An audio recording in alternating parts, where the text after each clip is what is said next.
All right, we are recording now. This is our first real session. We had a warm-up last time on dealing with angels. How this came about is interesting. Somebody whose name will remain anonymous was joking around about when we're looking for topics, why don't we do angels, ha, ha, ha, ha, and somehow that stuck. This got to be particularly embarrassing because the person who was joking about this absolutely knows nothing about angels. And it landed in their lap, and it's kind of like, I don't know what, so here we go. When you talk about angels, we get a very interesting spectrum. On one hand, somebody wrote, what do I think of angels? Well, you got me thinking there because I never really gave them much thought. I look back now on past indoctrination and think this was all a lot of man-made hokum. Why does God need these beings to do anything for him? If he is an omnipotent, he can do it himself. On the other hand, on the other sharing we got, my definition understanding of an angel is a human being, woman or man, could be a child, who miraculously is present for me when I seek, need help, and are trying to figure something out. Two very, very different takes just when you hear the word angel. And I made a note here, when I thought about angels, I don't know why, and I don't know if anybody else is in this boat, I always think of fat little cherubs running around. I have no idea why I think of fat cherubs. Now, obviously, this is limited thinking. And then I ran across a comment as I'm thinking of fat cherubs. The truth is that quite a lot of our modern conceptions of angels are the result of centuries of folklore and interpretation. And moreover, all of that storytelling doesn't always perfectly line up with what the Bible has to say about angels. And that turns out to be a very, very true statement. We're going to be using a text, and I want to explain why we're going to be using a text. It's by David Albert Jones. It's a $10 text. It's called Angels, a Very Short Introduction. It's from Oxford University Press. And the reason I recommend a text is because there is so much written on angels, we needed something to give us some order and some direction.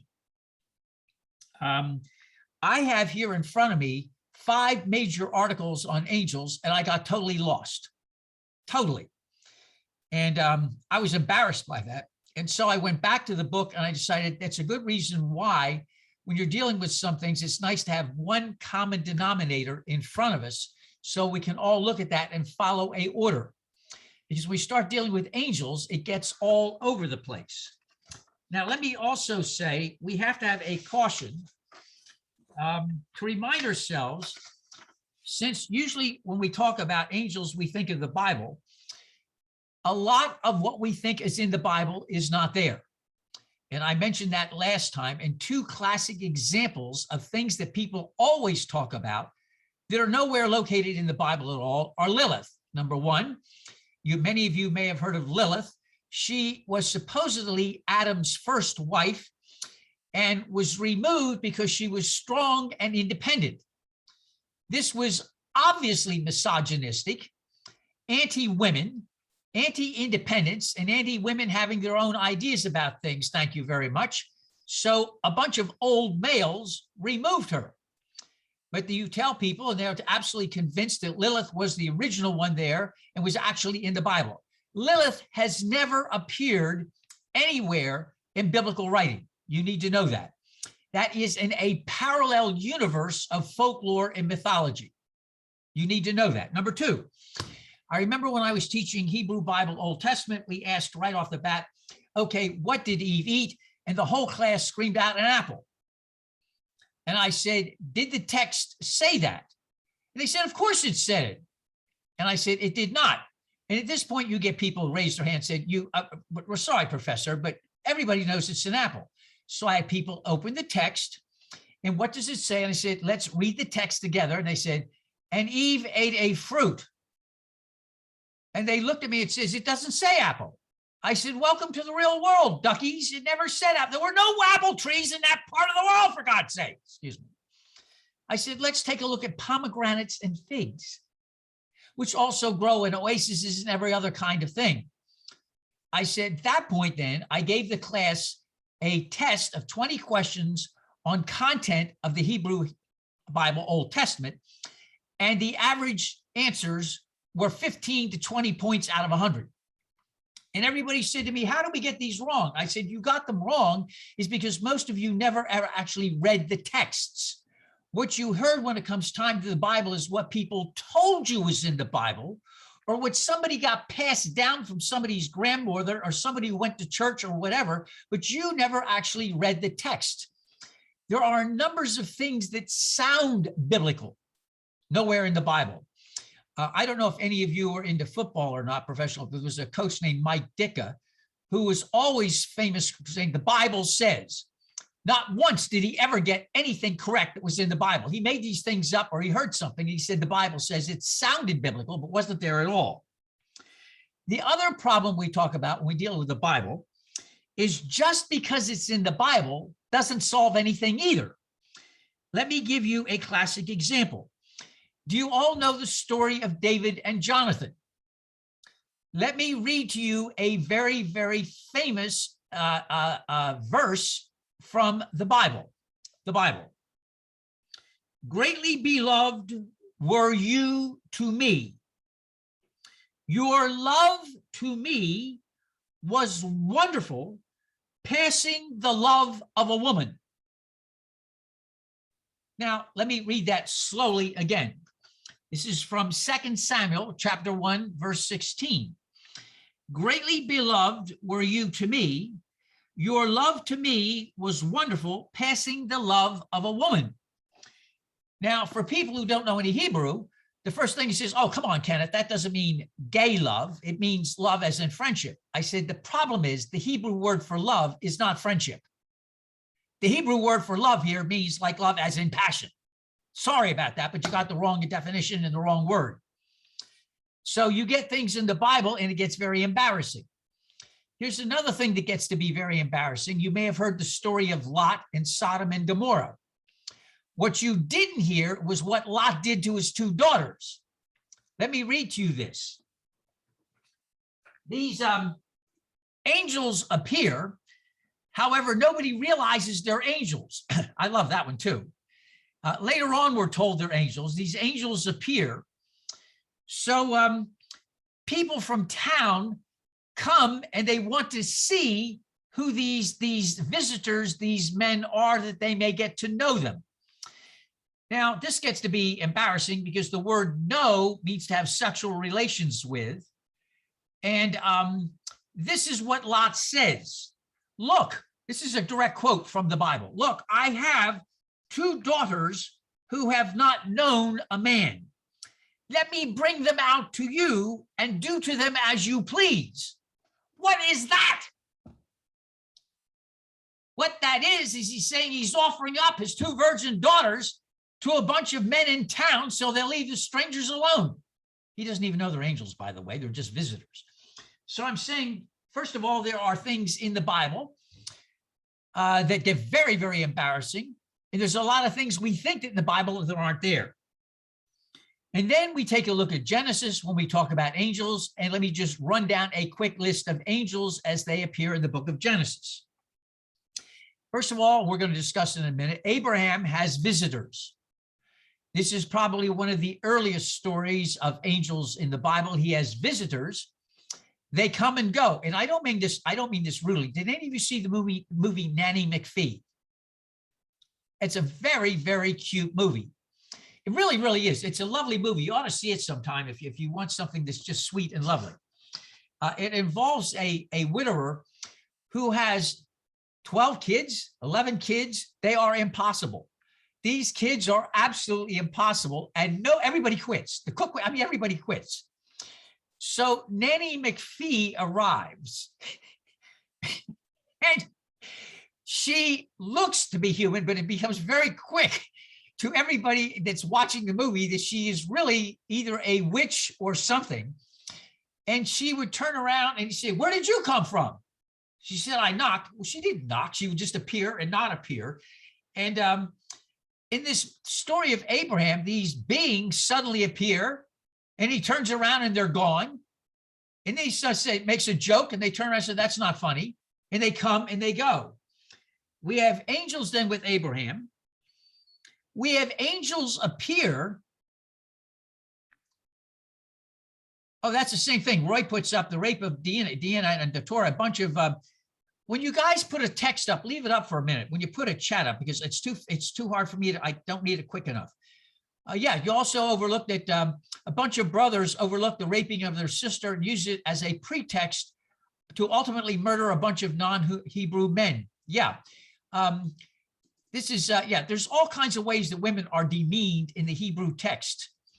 And it gets to be extraordinarily annoying when you're trying to make sense of this in any era afterwards. All right, so you get Abraham trying to sacrifice his son Isaac. Angels intervene twice. Lot's visitors. And by the way, it's interesting how these angels are described. They're only men, that's it. No wings, no feathers, no fat naked cherubs. They're just like men. No halos. Did you get that? No halos, no wings, no feathers, no nothing. They're just like men, and they don't say much. They don't say much at all. Then you had Jacob wrestling with an angel. Oh, and then let's remember that sweet, loving set of angels at the Garden of Eden. Very powerful males with flaming swords. Again, not fat little cherubs. And my favorite one of all, if any of you have forgotten this, and I keep reading this because I love this. This is one of my favorite passages in the Bible, which means I'm probably twisted. This is from the first few verses of chapter 6 in Genesis. I read this because later on, there'll be two obscure books in Hebrew writing called Tobit and Enoch, both of whom totally disregard this text, which has been accepted by everybody in terms of received texts. Nobody reads Tobit anymore. Nobody reads Enoch anymore. They're considered obscure. Everybody reads the book of Genesis. Now, you may have a gazillion different interpretations, but people read the book of Genesis because it is, among other things, the first real telenovela. There are incredible stories of how human beings behave and interact in Genesis. I've done 2 Bible studies on Genesis, and both of them lasted two years plus. I mean, you just get caught up in it. I mean, things keep going and keep going and keep going, and it's just wild. Okay, from Genesis chapter 6. When people began to multiply on the face of the ground, daughters were born to them. Now, if you're a woman right now, a flag should go up all over the place saying, why didn't it say sons and daughters were born to them? If you just say daughters, a woman should immediately say, like, wait a minute. Why are daughters being singled out? You know, this is not going to end well. And daughters were born to them, and the sons of God. Did you know God had sons? Aha, you didn't. Well, some people say these are angels, but the Hebrew text also says sons of God. And you can take that and you can multiply that a number of different definitions. The sons of God saw that they were fair. Now, listen to the next few words. And they took wives for themselves of all they chose.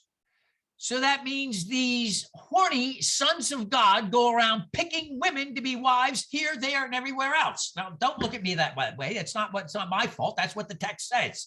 They took wives of all they chose here, there, everywhere else. Can you imagine going to Los Alamos in Fort Lauderdale or on the beach in Miami-Dade County? My heavens, what an embarrassment. They took sons of everybody they chose. Now, listen who God gets mad with. Does God get mad at his sons who are running around plucking up human women all over the place? No, he gets mad at human beings. Then the Lord said, my spirit shall not abide in mortals forever, for they are flesh. their days shall be 120 years. No getting mad at his quote unquote sons for their behavior. No empathy or sympathy for women being plucked up from God knows everywhere else. No, he gets mad at human beings. Now, here comes the interesting thing. Nobody seems to get this because for reasons that I have never understood, graphic comics and Marvel comics take off on Enoch and watchers and bad things and bad angels, but that's not what the text says. The text says the Nephilim were on the earth in those days and also afterwards, when the sons of God went into the daughters of humans who bore children to them. And this is the final key phrase. These were the heroes that were of old, warriors of renown. That's not what you get in Marvel Comics. That's not what you get in the book of Enoch. What you get is these fallen angels were bad sinners and they tempted human beings. Where that ever came from, I have no idea, because the text says, quote, these were the heroes that were of old and warriors of renown. That's the text. That is the offspring of sons of God or angels and human beings. So right there already, we've got a whole bunch of different types of angels just in the book of Genesis. Wow. Notice, by the way, no halos, no wings, no feathers, no fat little cherubs with harps, if you will. Now, I also want to read to you something from last class that was incredibly embarrassing. Those of you who are into saints may have heard of, and I forgot that this person existed because I do not know my Catholic saints very, very well. Some of you may have heard of Teresa of Avila. She is a very, very famous Roman Catholic saint. And I want to read to you her encounter with an angel. Where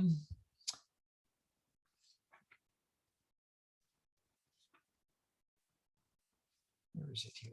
Where is it? Ah, you ready? I see very well there is in heaven a great difference between one angel and another. And between these and the others, I cannot explain it. I saw in his hand, this is an angel whom she encounters in her vision. I saw in his hand a long spear of gold. And at the iron's point, there seemed to be a little fire. Now, you've got an angel with a gold spear and fire at a point. Now, let me read to you the rest. He appeared to me to be thrusting it at times into my heart. Yes, Teresa believes that this angel is thrusting a spear into her heart at times and to pierce my very entrails. When he drew it out, he seemed to draw them out also. That's her entrails. And to leave me all on fire with the great love of God. That means she experienced the great love of God by being stabbed with a long spear that had fire at the tip and pulled out her entrails. Just let me suggest, let me make a suggestion that none of you try this at home. The pain was so great that it made me moan. And yet so surpassing was the sweetness of this excessive pain that I could not wish to be rid of it. Now, do let me say in all respect that if a candidate for the ministry came into a church committee and suggested and gave this as their reason as to why they wanted to be considered a candidate for the ministry, I think it's fair to say there would be those who would suggest that this person receive some counseling first. But this is, I read it to you. I'm not joking. This is a direct sharing of what she felt. So I'm trying to say to you, when we talk about angels, pick an angel, pick a type of angel. There are all kinds. Now, let us also forget, while Teresa of the Arrows is experiencing moaning and pain and joy, then we have in chapter 12 of the book of Exodus that at midnight, the Lord God sent the angel of death and smote the firstborn in the land of Egypt, the prisoners and the firstborn of all the flocks as well. So we have angels appearing to Abraham, angels dealing with Lot, angels trying to stop the sacrifice of Abraham's son Isaac, another type of angel called a cherubim for the first time in the Garden of Eden, swinging a sword of fire to stop everybody from coming back. We've got angels wrestling with Jacob. And then we've got Teresa, and then we've got an angel of death in in Exodus. Various types of angels. By the way, none of these yet have feathers and wings yet. That will come later in Hebrew writing. Now, let me also say something about angels on another side. While we've got this big panoply of a variety of angels and trying descriptions, when David Albert Jones was writing his book, in the very beginning, he says, as he was writing this, he went to the internet to see what the number of hits on angels were, and he found that there were 270 million hits for the internet that year, 6 times more than astronomy and 5 times more than Christianity. That's how popular the whole thing about angels is. A study was done on angels by 3 sociologists in the United States. I didn't know this, but Plato and Aristotle were convinced that they exist. Did you know that?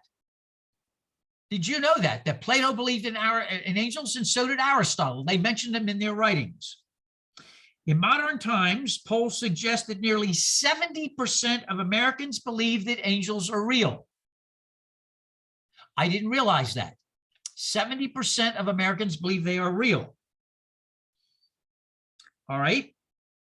Angels pervade popular culture in books, television shows, and movies. Several of you last time mentioned 70%, Maureen Sullivan. That's what the sociologists found. The book is called Paranormal America. It's written by 3 sociologists. Angels are pervasive in books, television shows, and movies. Some of you mentioned movies last week, or TV shows last week, Touched by an Angel, et cetera, et cetera. Look at the numbers of angels and movies we've had. Believers exchange informal testimonials and newsletters and interpersonal conversations about the potential power of angels to influence the world. Half of Americans believe they have personally been saved from harm by a guardian angel, 53%. 53% believe they have personally been saved by an angel or a guardian angel to help them out. Baylor University, top known school in Texas, wrote that 57% of Catholics, 81% of Black Protestants, 66% of evangelical Protestants, and 10% of Jews reporting having had a personal experience with a guardian angel, and 20% of those who identified themselves as nuns also believe they had an encounter with an angel. So that tells me that I made a huge mistake of goofing around mentioning angels, because obviously a tremendous amount of people have had experiences or have a connection with or have feelings about angels. So if any of you find this a surprise, it has been a big surprise to me.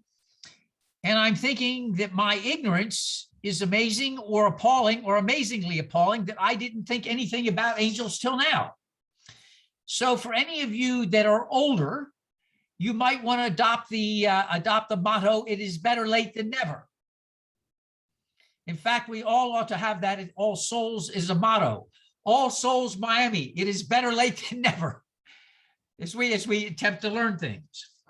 Okay, having said all of that, we go then And let me ask, before we start hitting the textbook, do any of you have images? Just tell me your visual image of what an angel is as you, this is not a test. I'm asking, we'll start going around, asking what you, as you hear the word angel, what kind of visual image do you have? This is not right or wrong, just a visual image to see where we are in all this. John, what do you have? You had your hand up.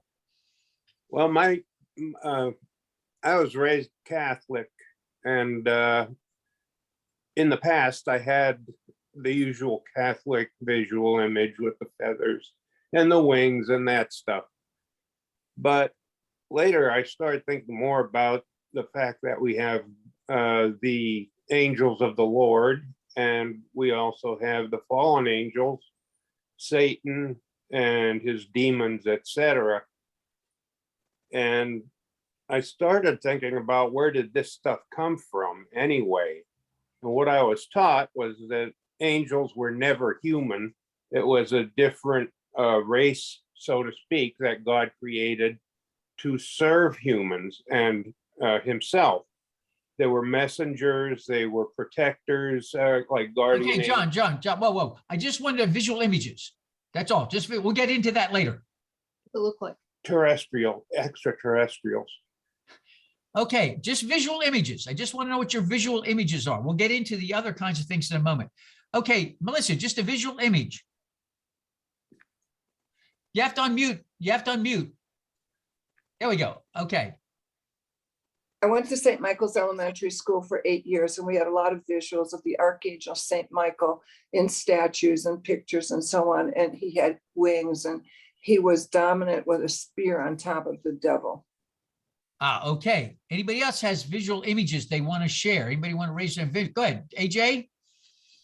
Well, for me, really, it's not, it's more of a concept, but Okay, I'm just looking for visual. I'm just looking for visual images right now. We'll get the concepts later. Just visual images. Well, to me, it's a human being that appears. Okay, all right. Your visual image is human. Okay, all right. That's fine. Nanette. Okay, wait. Nanette? Yeah, I have mixed imagery.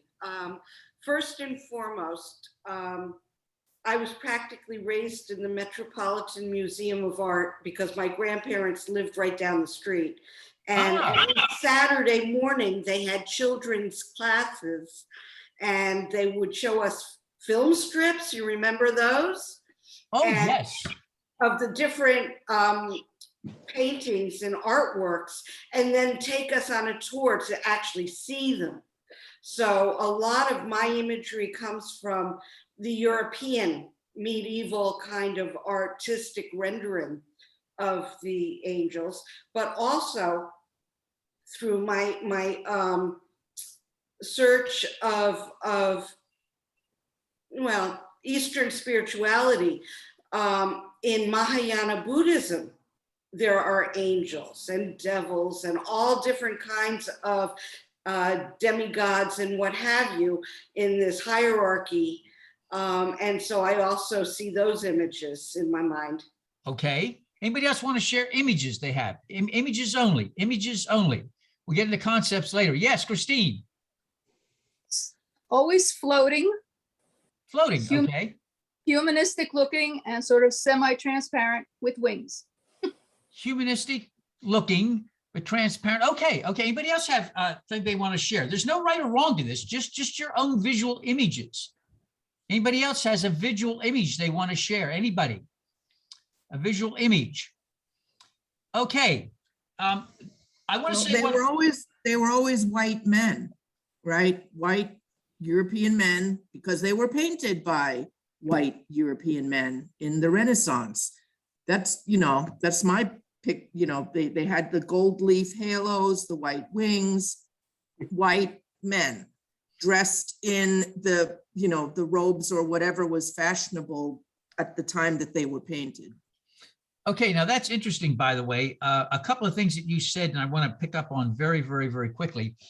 John, wait, sorry. I have a visual image. Okay, go ahead. So, sorry. Keanu Reeves movie, that he goes to hell, and it's got angels, and it's a God. He's like, I think, so they have Gabriel the angel. Are you and they talking about use- Constantine, the movie Constantine? Yeah, Okay. yeah. And they use Tilda Swinton. So that's and she's very like she doesn't look like a male. She doesn't look like a female. Very androgynous, and that's the angel version that like has stuck with me through the years. Androgynous. Okay. All right, a couple of things very, very quickly, just to mention something, just quickly, and then we'll go back to the text and follow our text. Satan, by the way, let me get ahead of myself. One of the problems we have is timelines, and I find this seems to be a case we can tend to conflate things. And we're talking here a very, very, very, very long timeline. From the argument is that the book of Genesis had, for instance, in looking at Jewish, Christian, and Islamic writing, the book of Genesis is one of the earliest collections of editorial writings that we have. And the book of Genesis probably went through at least 2, maybe 3 major editions. And the stories in Genesis, of course, existed orally long before they were written. So in terms of timelines of angels in Genesis, when we talk about angels in Genesis, we get the earliest writings in Genesis where you get things appear and they disappear very transparent-ish with Abraham. And the latest writings add very, very, very strong wielding and given a name, cherubim, they're given a name at the Garden of Eden. That comes later, hundreds of years later. Unfortunately, when we read, for instance, texts, we're not given the timelines in front of us. We don't see the additions. When you look at Genesis, the story of the Garden of Eden, you get an early edition, but then you get a later edition, and the later edition adds the angels with the swords keeping people out. It's the same thing like when you look at the 2 flood stories that I sent everybody. There's the flood story of 40 days and 40 nights, but much, much, much, much later, several hundred years later, in Babylon, the priests and scribes see other ancient flood stories and they change it to 150 days. I don't know if you're aware of this. The earliest flood story we have in antiquity is Babylonian. It's Animu Elish. No, I take that back. It's Athrasis. Athrasis is a human being with whom one of the gods gets along very well. And the gods decide that they are tired of human beings causing trouble and they're going to flood everything out. And Athrasis is warned by the gods. He's warned by the gods not to tell, I've got this back. I guess the god is told not to tell Athrasis about the flood that's coming. I get this back of it. That Athrasis is the god or the human. Anyway, what the god does is say to a plant, hey, plant, there's going to be a huge flood coming. And if I were smart, I would build a raft.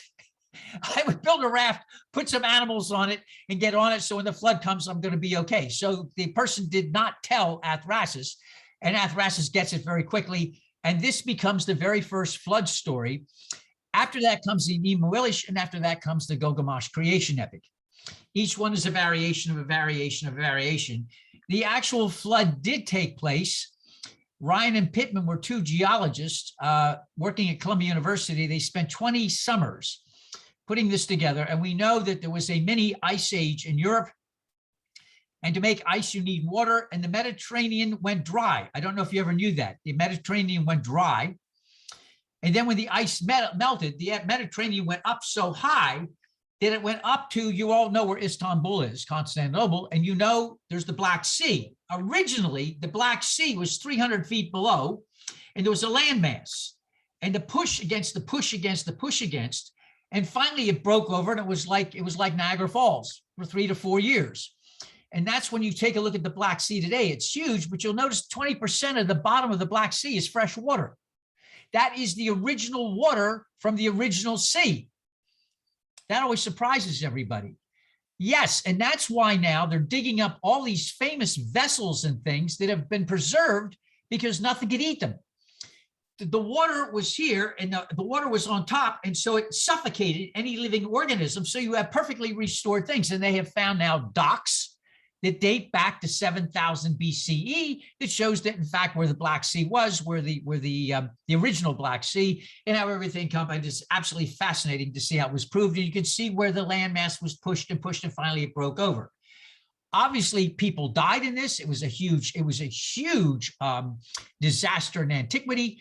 And so you get stories about it. The first one we have, there are probably ones other than that, is Athrasis. Then comes Enimuelish, and then comes Gilgamesh.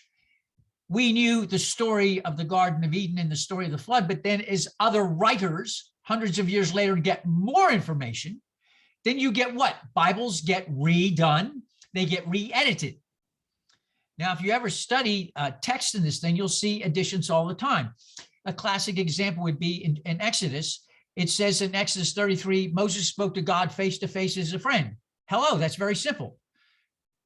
Down in verse 20, it says, you speak to God face to face as a friend, you're going to die. Well, hello, what the heck is this? You said you speak to God face to face, and it says you do that, you're going to die. The idea was you were not allowed to erase anything that went before you that was taboo, but you could add.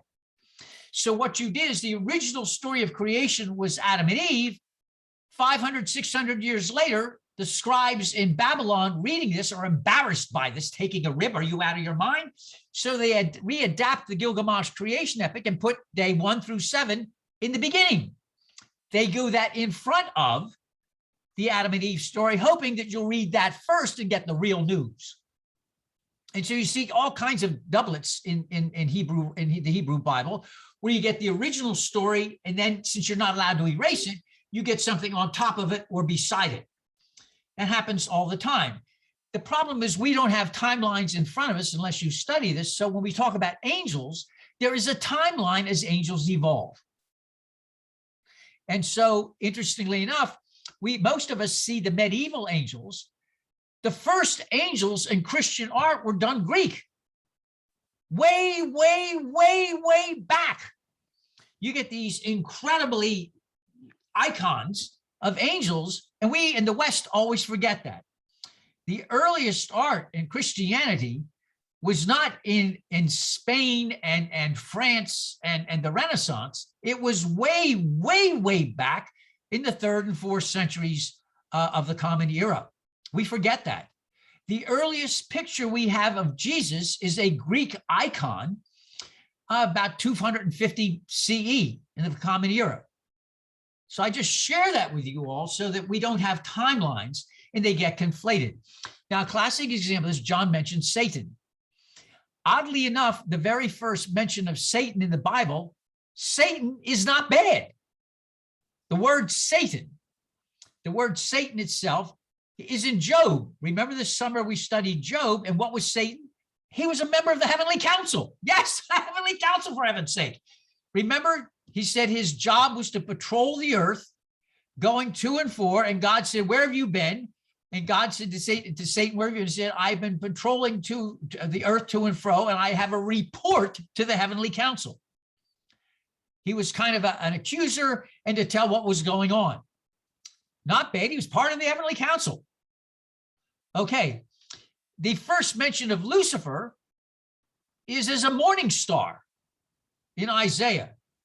Now, this will all be transformed hundreds and hundreds of years later till we get Satan being transformed by Zoroaster into the big tempter. Zoroaster is the first one in antiquity to talk about Satan as a tempter. Zoroaster, yes. In Zoroaster, it's there is one God, Ahura Mazda, and it is understood in Zoroaster that this God created everything, including good and evil. And what that means is that you are all tested in Zoroaster, and the person who tests you to see if you will do bad things is Satan, who works for Angra Mainyu. Angra Mainyu is the evil one.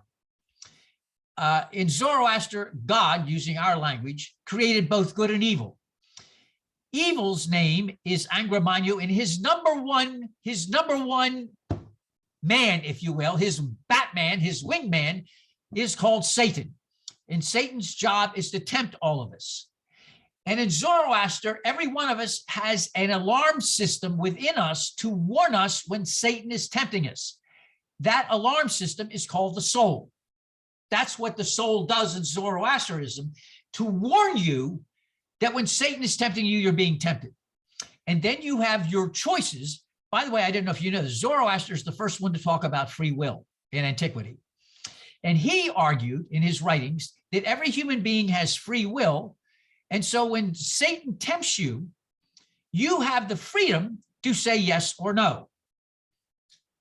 And if you say no, comes that word that is absolutely horrible in the English language, consequences. I hate that word, consequences. What I'm trying to say is that timelines, we don't get the timelines. We say Satan, bad, bad, bad, bad, evil, but the first one to mention Satan is Job. First one in the Bible. In a parallel world way over someplace else, Zoroaster is writing about, Calvin and Zoroaster are totally, interestingly enough, in Zoroaster, at the end, everybody is made well. It's a universalist religion at the end. I don't know if you knew this, by the way, when you die, any of you have read the book of Revelation, you may find that the famous thing, the books are opened and the judge and the dead are judged, both great and small. So here's what happens. Nanette, you've died. Sorry about that. All right. Now listen to this. I think this is funny. I'm sorry we're digressing. There is over there, over where Melissa is. Melissa, raise your hand. Melissa's now guardian in. There is heaven. And over here is Nanette. And between here and where Melissa is, there's a bridge. Below the bridge, are you ready for this, is the lake of fire. Yes, this is the Zoroaster now, is the lake of fire. So Nanette, now that she has died, goes across the bridge on the way to heaven. And if she has done good things, yes, there she goes. She is in heaven. However, if she is like most clergy,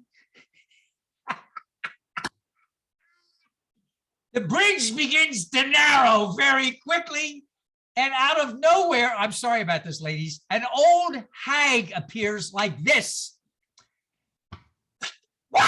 You're off the bridge down into the lake of fire. And it's understood at the end of time in Zoroaster, the angels led by, and he doesn't name an angel, he doesn't name the name, will have a huge battle against the forces of evil. The forces of good will win, and everybody will be resurrected from the lake of fire, and all will be in heaven at the end of time. Now, the reason I point this out is because Christians who read the book of Revelations think this is a unique revelation to apocalyptic Christianity. It was in Zoroaster 1,300 years, long before Christianity was even thought of. We tend to forget timelines, and that's all of us, by the way. We don't have this big timeline in front of us that shows us where things are. So I don't know about you, this messes me up too, because when I keep on thinking of angels, I'm thinking of Renaissance, Italian, French painting, which has nothing to do with what's in the Bible. Teresa of Avila's idea of being pierced and having your intestines pulled out and being on fire and moaning is nowhere found in the book of Genesis or Exodus. You know what I'm saying? So for whatever it is, this is what we've got in front of us. We've got to, so I'm suggesting now, if those of you who have the book, we start then together, if you will, we start together on page 3, Angels Before the Exile. And we start on page 3, and this will give us some order as we begin to look at the study of angels.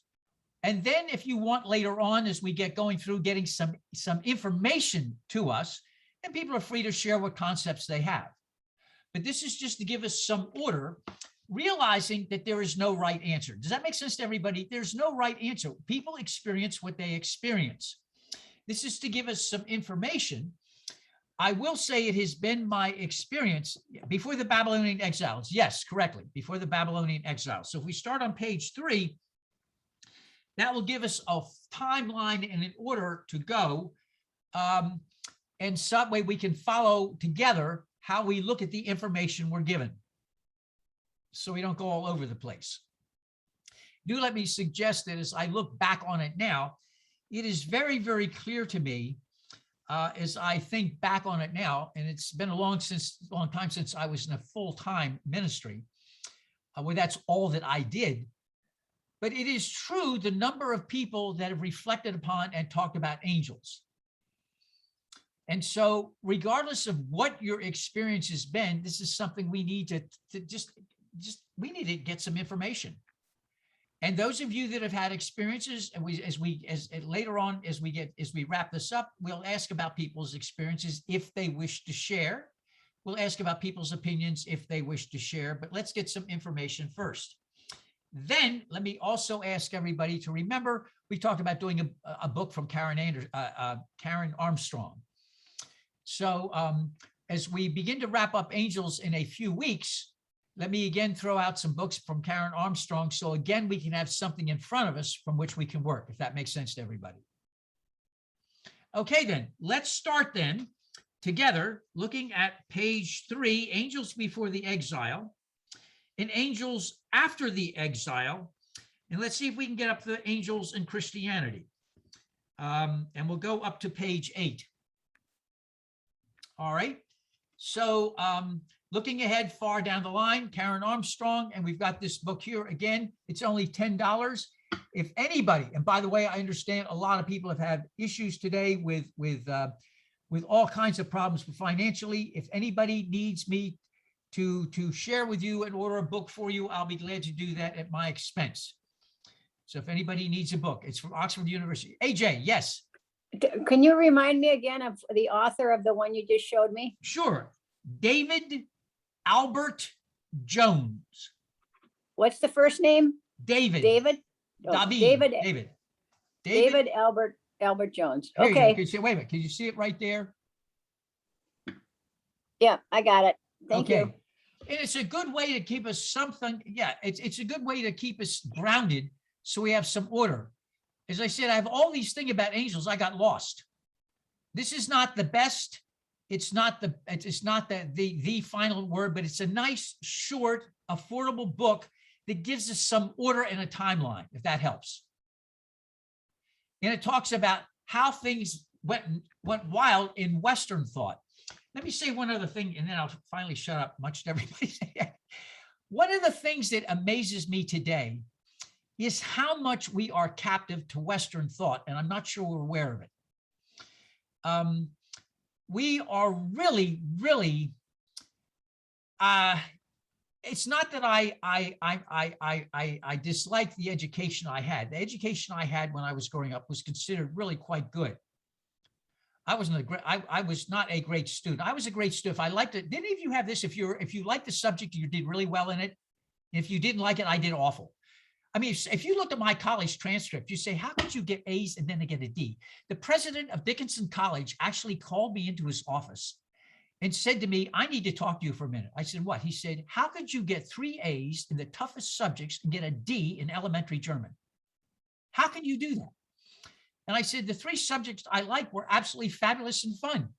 I said, if I take something I'm made to take and I don't like it, I barely pass. So you take a look at my transcripts, it's like up and down. And so I find that my education was heavily Western. I knew nothing about Mahayana Buddhism, nothing about Sufi Islam, nothing about Confucian Taoism. I have a great love of Taoist motifs. I find that all this stuff I've just discovered in the last few years. And that's why I said better late than never is important, because there are things it's never too late to discover, and it can broaden our minds like you cannot believe. Some of this stuff is really healthy too. My students say to me, your class is really about how to live. Yes, it's an academic introduction, but all of these religions seem to be how to live and how to live healthily and well. So I just share with you, if a lot of what we study and do at All Souls seems as if it's very, very new, it is in many, many ways, because we're being introduced to a whole world out there that's not Northern European. Now, I know most of you know that, but I'm just reminding us that how important that is to really let and expand. It's never too late to do that. Just for what I'm sure most of you know that, but I just share with that in my own personal journey.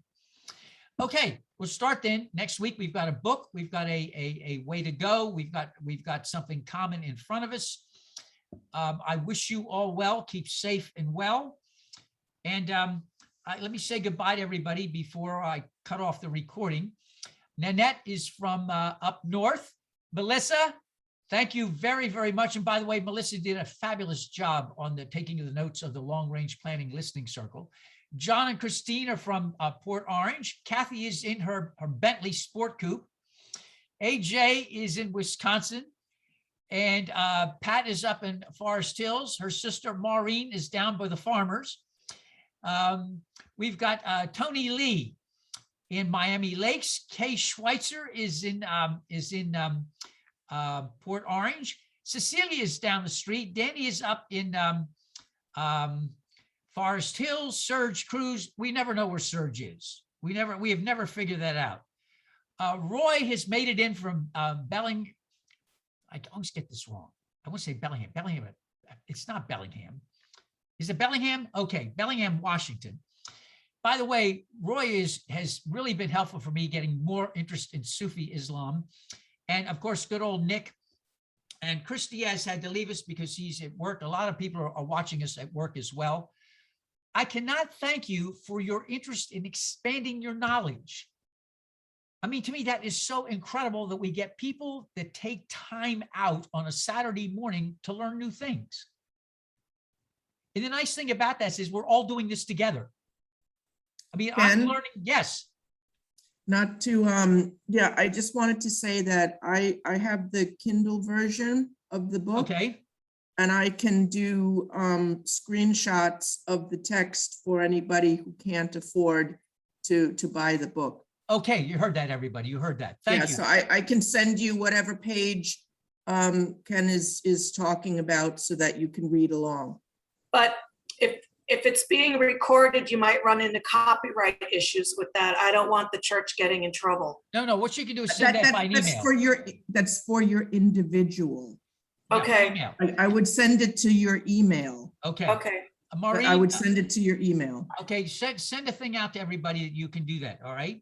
Yeah. Okay. Again, I want to thank you enough to have people today that want to take time out to learn new things, to grasp things that we're all kind of, this is all new to many of us. I mean, we all have images and things, but there's so much out there in timelines and stuff. So I appreciate the interest in knowing things.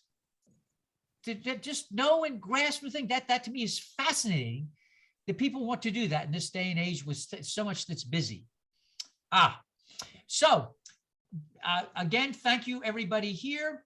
We'll see you, some of you tomorrow. Tomorrow's topic is going to be a wrap up on pain and suffering and antidote. I ended the share last time. I said, go and find what grounds you. But it never dawned on me, I don't know what grounds people. So I asked. And tomorrow I share with you what people put down about what grounds them. And it was just absolutely amazing and fabulous what people do to ground themselves as we navigate what Melville called this strange mixed affair we call life. So be safe and well. Some of you I see tomorrow. If I don't see you Can you tomorrow, leave the chat up, Ken? let me see how I can I mean, do that. can you leave the Zoom session up? Let me see how it works with a recording.